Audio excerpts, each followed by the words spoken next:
Hello! Magandang araw sa inyo at panibagong araw na naman sa kanilang trabaho. Himix plan and set na naman sa kanilang another na trabaho na set-upan na sasakyan. Bago niya pala ito set-upan, pepenturahan muna nila itong sasakyan. So, proceed tayo dito sa badya. May badya na naman pala kaming isang customer na magpapagawa na naman ng sound. So, ito pala yung customer namin. Dito niya gustong magpa-set up dahil gusto niya na maging part siya sa aming team. From now on, you are part of our family called Parikoy Audio.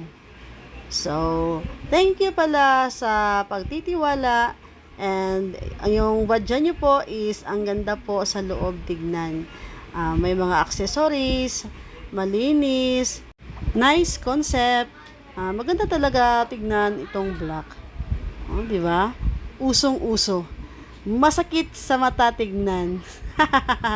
Kaya sinasabi ko na sa inyo na kapag nagbibiyahe kayo is mag-iingat talaga kayo. Magtingin-tingin sa paligid para iwas, alam nyo na. So, ito na nga, binibidyohan ko ang loob ng kanyang badya.